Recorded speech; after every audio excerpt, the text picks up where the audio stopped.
ভাবতেছি।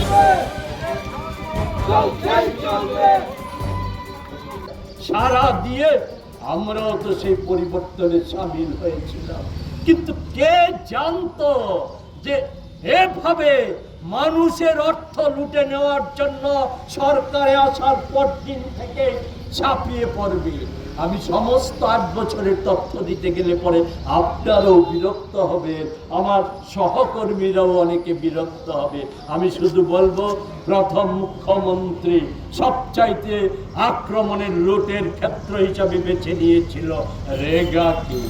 সেই রেগার audit report আমার কথা নয়, কংগ্রেসের অভিযোগ নয়, অডিট রিপোর্ট 8 বছরের অডিট রিপোর্ট, 18 অর্থবর্ষ থেকে 25-এর অর্থবর্ষ, 26-এর ওই জানুয়ারি পর্যন্ত অর্থবর্ষের যে রিপোর্ট, সেখানে হচ্ছে 248 কোটি 17,01,287 টাকা লুটে নিয়েছে, স্রেফ লুটে নিয়েছে রেগার মতো কর্মসূচি থেকে। আর যে বিদ্যুৎ নিগম নিয়ে আজকে এসেছে, এত সম্পূর্ণ জালিয়াতিপূর্ণ।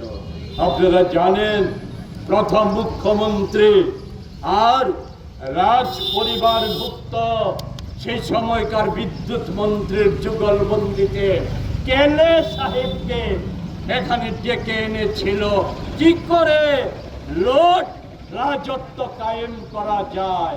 স্বল্প সময়ের মধ্যে 350 কোটি টাকা স্থায়ী আমানত লুটে নেওয়া সহ বিদ্যুৎ নিগমকে হাজার হাজার কোটি টাকায় দেনায় ডুবিয়ে দিয়ে, আর আমাদের